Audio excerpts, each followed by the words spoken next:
The International Association for Near-Death Studies presents NDE Radio, a weekly exploration of near-death experiences and similar encounters with the other side. Now, here's your host, Lee Witting. Welcome to NDE Radio, brought to you by IANDS, the International Association for Near-Death Studies. I'm your host, Lee Witting. One of the neat benefits of an IANDS membership is the first-hand NDE stories that they send you by email every month. And today I'm going to read one that I thought was very profound. The woman tells us that she left her body 3 times and encountered 3 different situations: the void, her grandmother, and God. She writes, "Nearly 3 years ago, I was diagnosed with an autoimmune disorder called idiopathic anaphylaxis, which is a fancy way of saying that I go into anaphylaxis and anaphylactic shock without being seriously allergic to anything. It's sort of a glitch in my immune system. This condition has caused me to be critically ill on numerous occasions. During 3 episodes of anaphylactic shock in 2014, I felt my spirit leave my body, and subsequently had 3 near-death experiences, each a continuation of the one before. Thank you for allowing me to share this experience with you. My story begins as I lie in a coma on a ventilator in the intensive care unit. I feel oddly light and find myself in the back seat of a vehicle.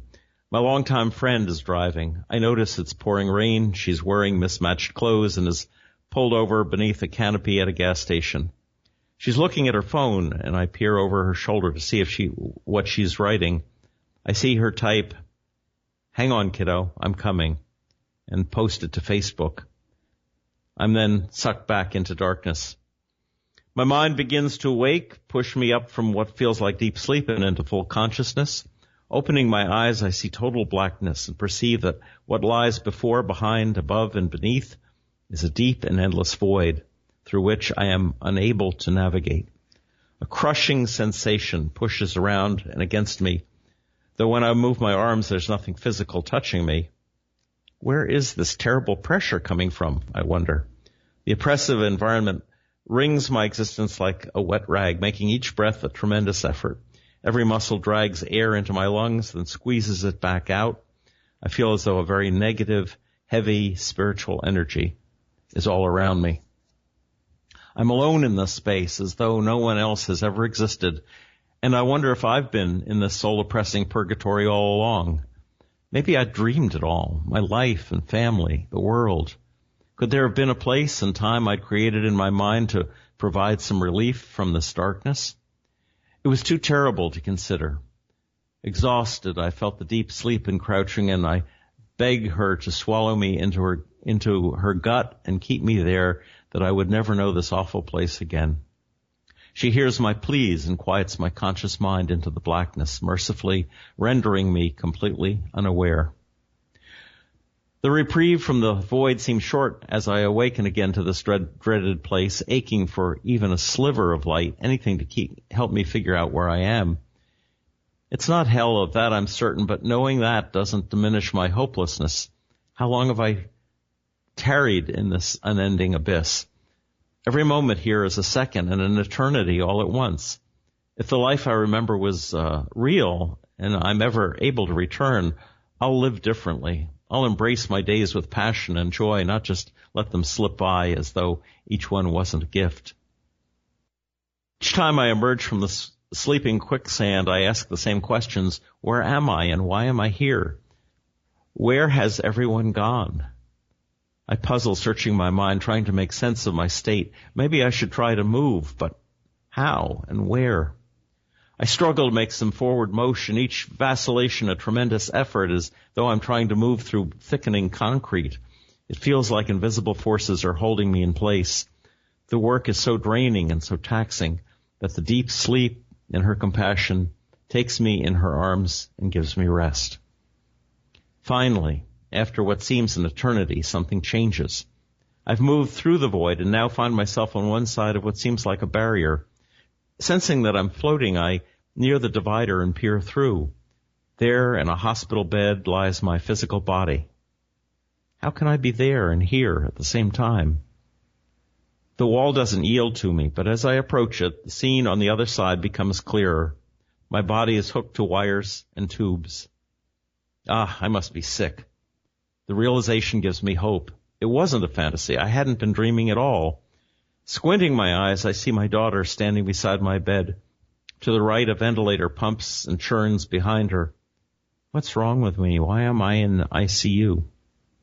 My adult child stands at her post in front of the life-sustaining machine, and a longing so deep and profound hits me.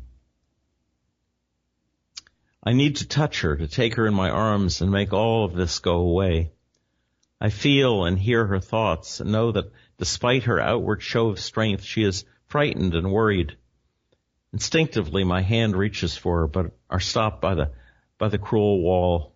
I pound it with my fists, but it defies me, refusing to yield. What's going on? Why am I stuck in this place outside my physical body? And why can't I get back into it? Then it occurs to me. I know what to do. My mind whirls with hope for the first time. I must try to wake my body. It was so simple. Why hadn't I thought of it sooner? Focusing all my energy on the me in the bed, I try to wake her, to will her eyes open. Nothing. She lies there motionless, ignoring my efforts. Come on. Why isn't this working? Perhaps I need to start smaller to get her to move her finger. I focus my energy on her hand. Come on, just a little twitch. You can do it. Damn. Still nothing. Why is this so difficult? Trying over and over yields no result. Each desperate attempt lands flat against the stubborn wall. All at once, my spirit is sucked backward with great force, as though all the winds of earth are pulling me away from the hospital room, away from my earthly body that lies like a stone only inches from my daughter. Thrashing and fighting to stay in the room proves useless. My struggle against the invisible vacuum is wasted effort.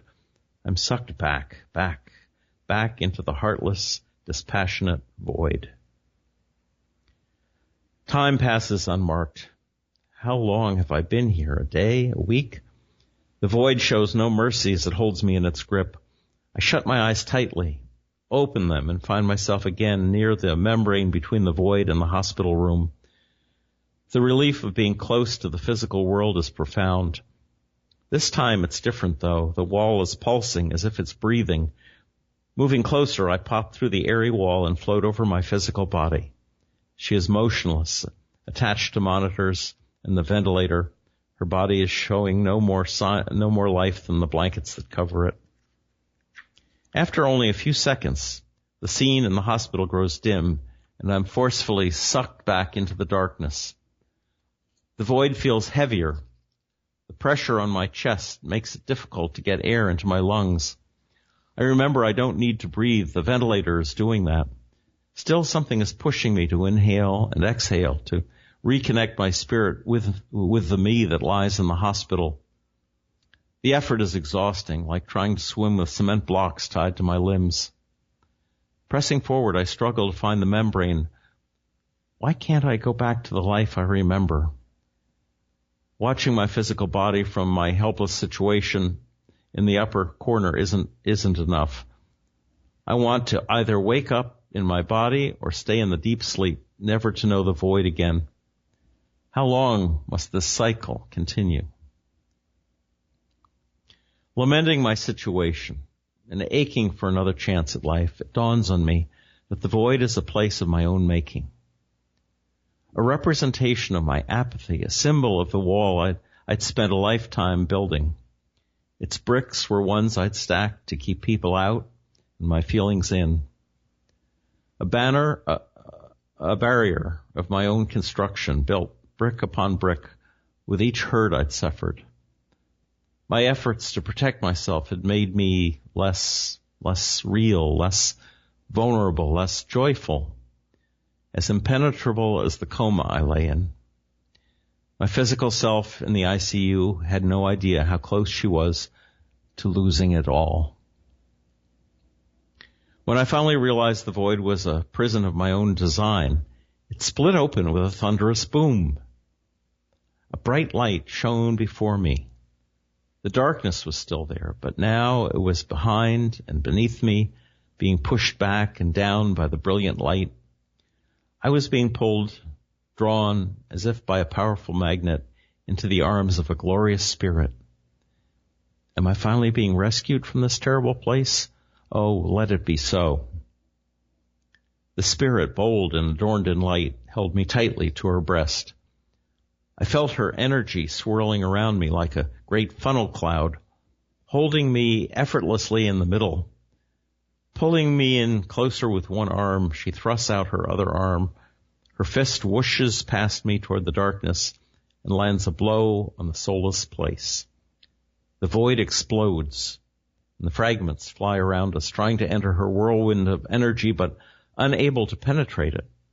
Her light shines brighter as the shards collide with it, the radiant glow repelling them, sending them to a place I'm glad I know nothing of. The sickening pressure that I'd felt trickles off me like dew from a blade of grass. Each droplet makes me lighter as it's consumed by the glorious rescuing spirit. Looking up, I see the face of my champion, her features soft and feminine, her eyes a brilliant green, returning my gaze and knowing me completely. Our spirits unite like two rivers meeting and converging to the sea.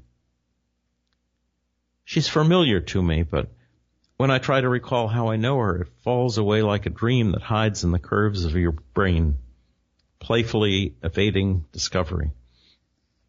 I press further, consumed with a deep need to remember how this spirit is known to me.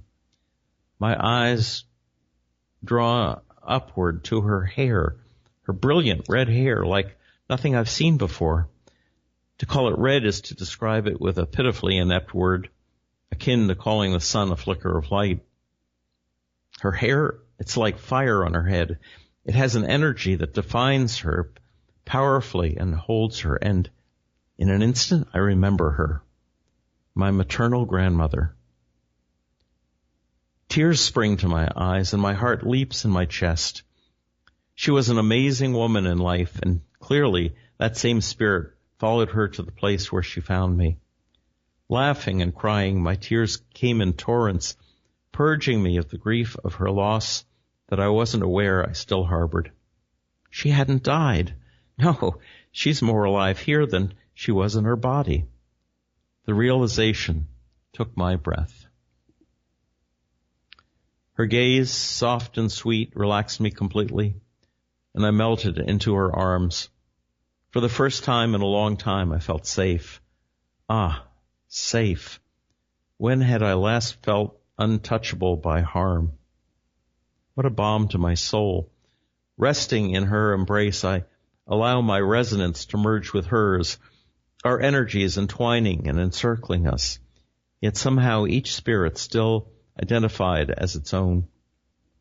How is it possible to feel such unity and still feel the uniqueness of all that's me? Her energy doesn't consume or diminish mine. In fact, as our forces dance around us, I can feel my energy, my wholeness, growing into something so powerful and profound that it escapes earthly definition. Finally, she speaks to me, but not as we speak here on the earthly plane. There's no sound, yet it's audible. There are words, but they don't move from her lips to my ears. She speaks them with her spirit directly into mine. Calm yourself, dear one. My spirit embraces her instruction. The energy in her words is digested, each syllable carrying the intended effect. I feel calm and fluid. The words, dear one, are broken down to their smallest components, yet not fractured or destroyed. They retain their full meaning in each tiny piece and course through me like blood through my veins. I feel the words physically, emotionally, and spiritually. In that moment, I know her and feel her words loving me, showing me that I truly am dear to her. It infuses me and makes me more. Finally, I can see who I really am, and it's clear that I'm much more than I ever believed I could be. I understand in a deep way that is new to me. On a cellular level, I feel and know what it means to be dear to someone. Understanding this in such completeness overwhelms me, and I weep in her arms. I weep for pain and sorrow and joy. I weep for all the suffering I'd known in life and all the suffering I'd seen and felt unable to change. I weep for the wall I'd built, the isolation I'd willfully imposed on myself when I was in my body. I weep for those in the earthly realm, those who are without hope and believe that there's nothing but what they call the here and now. My heart dissolves in despair. What if they'd been right and the void had been my eternal existence, lying forever in a state of nothingness? I cry out, trembling at the thought of being consumed by the deep sleep that I'd once considered a reprieve. Shh, dear one, all is well. Her words pulled me back from the awful memory of the deserted place that had, until recently, been my holding cell. A question comes to mind as I rest in her arms, and I move to ask her to speak the words, but as soon as the thought forms, the answer appears from her consciousness to mine. You are not dead. There is no death except that the body becomes useless and is cast away. You are either alive in the body, in the earthly realm, or super alive here, or a mixture of the two as you are now, part of you there and part of you here on the side of the spirits. Your body lies near death in the hospital, and your spirit has left it, but not completely. A sort of cord binds you to it still. If it did not, you would be fully here. Another question springs to mind, and as before, it is answered without my having to speak. Your consciousness exists outside your body. It's not contained or housed in the brain. It's eternal and cannot be held inside anything.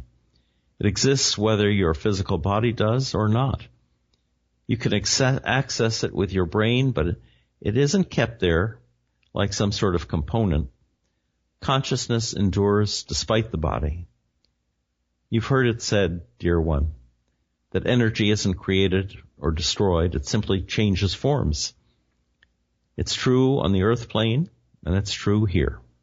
It is law. My consciousness is eternal, not dictated by whether my body is alive or dead. I'd never imagined such a thing. I thought that when I died, I would still have some sort of physical structure that defined me. It's difficult to comprehend that my body isn't me. The information courses through me, billowing into fullness, and I realize that the way that I'm here, this is more real, more true, more accurately me than the person being kept alive in a hospital on the other side. Finally, I understand what I'm meant to be. I ponder the complexity and simplicity of it so deeply that I don't realize my grandmother has gone, leaving me floating alone in the bright white light. An all-powerful energy shook me from my thoughts, and my internal dialogue stopped. It was strikingly foreign to have my mental voice stilled and all musing sent away. My brain quit thinking and ceased its usual busy work. In that moment, I knew who I was with.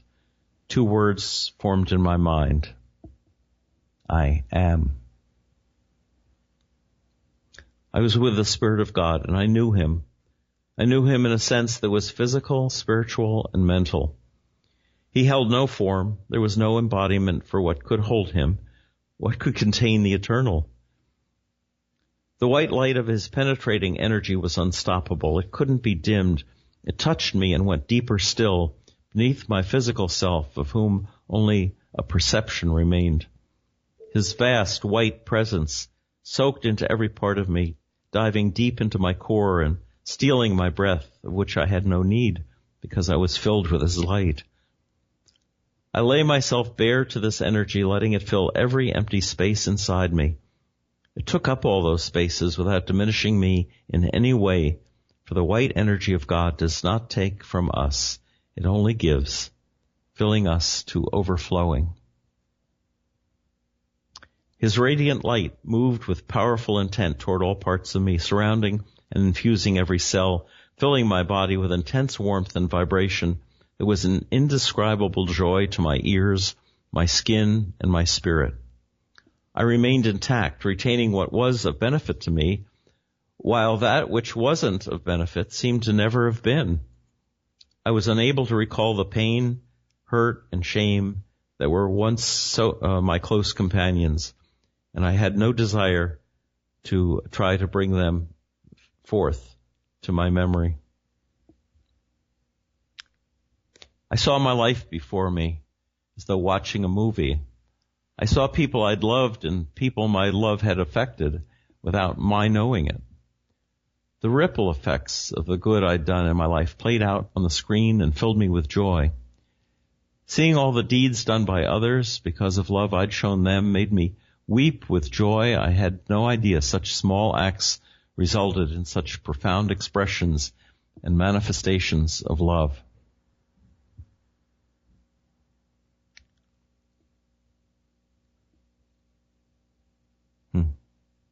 God allowed me to linger and watch the scenes over and over again.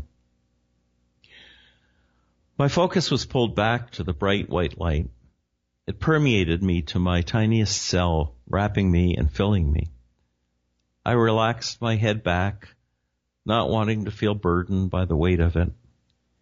And at that moment, the white light moved into my neck with such warmth that it caused me to curl myself inward to experience it even more. From my neck, it moved up through my jaw and into my mouth, lighting my tongue with the most pleasing of melodies. I wanted to keep my eyes closed to try and contain the light so it couldn't escape, but that was in folly. My eyelids couldn't contain the power of the Creator. It shined straight through them to the outside, reflecting off the light that surrounded me and raced back in. The white energy warmed my face and poured into my head, buzzing around my brain, lighting it with tingling sensations and creating a sense of floating and weightlessness. Then the light proceeded to enter each curve of my brain, flowing through as if traveling an expansive, winding river, sparkling to life previously unused parts of my intellect, creating within me a knowing which made all things clear. Situations that I'd found torment over in the earthly realm were brought to my memory. The dread and sadness that held me captive to the pain of those transgressions was vanquished. Each truth became peaceful and clear in my mind. No words were spoken, no explanations given to erase the hurts and disappointments, just this deep internal understanding that the reality of those matters had not been what I believed it to be. I tried for so long to fit those trials into some sort of framework to help me understand them. I didn't know that the truth wouldn't come through my beliefs or ideas, but through the powerful energy of God that filled me on this side, the side of the spirits. The weight of each of those pains left me, replaced by His peace, like a tender hug from father to child, assuring that all is well. I surrendered myself completely to God. He held my entire existence.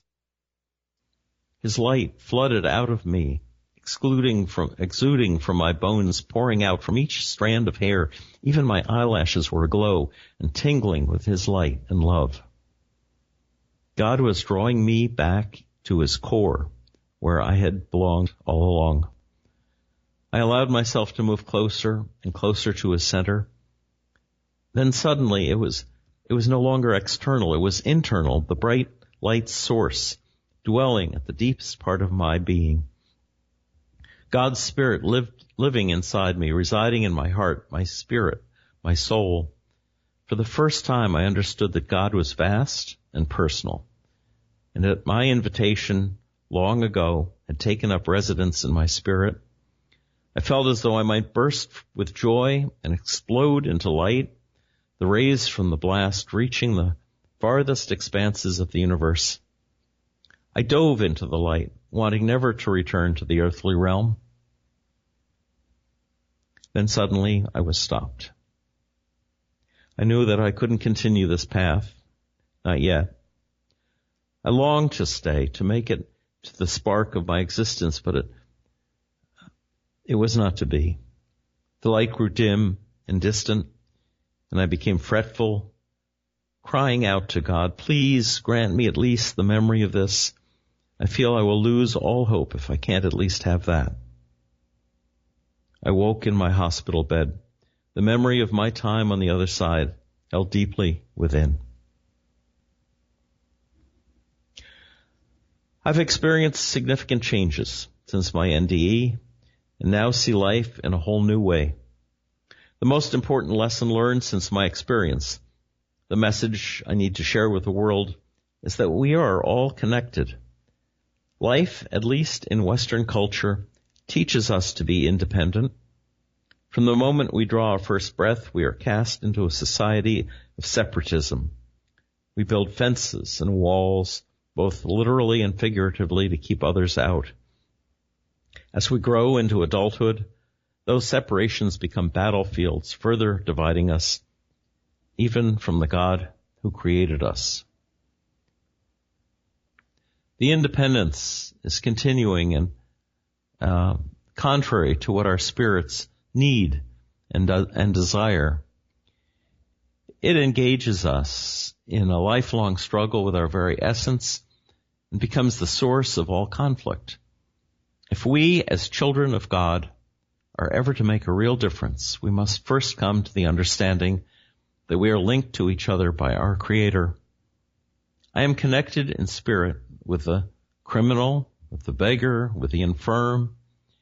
It is by recognizing this truth that I realize I too could have gone the way of the thief, the impoverished, or the afflicted.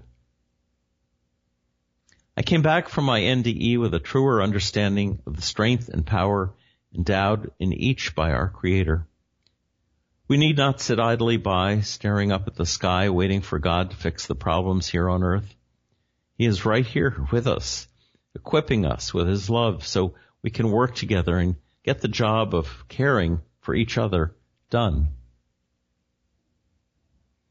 This knowledge has given me a sense of peace. Worry no longer makes sense, as I know that all things work together for good if we choose the love of God. If we choose the love of God.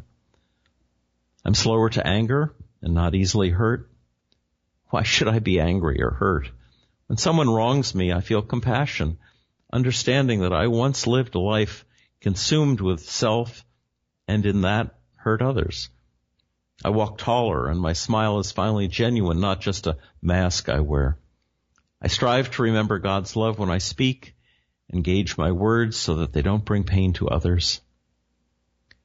Thank you, God, for my time in the void and in the light. I feel real now. I'm sprinting toward love and rejecting fear. The walls have come crumbling down, and I stand upon the rubble, ready to fulfill God's great and glorious purpose in my life. That is an amazing description of an NDE, an amazing affirmation of the connectivity that we all share. And when we isolate ourselves, cut ourselves off, we find ourselves in an unbearable void. That void that she describes at the beginning of this story. Well, we are out of time for today. If you'd like to listen to this program again, or any of our past shows, just go to the nderadio.org location and hit the past shows button. And you can either listen or download. And for more information about IANDS and our upcoming conference in Denver, go to IANDS.org and be with us again next Monday, 11 a.m. Eastern, for more NDE Radio. This is Lee Witting saying, thanks for listening.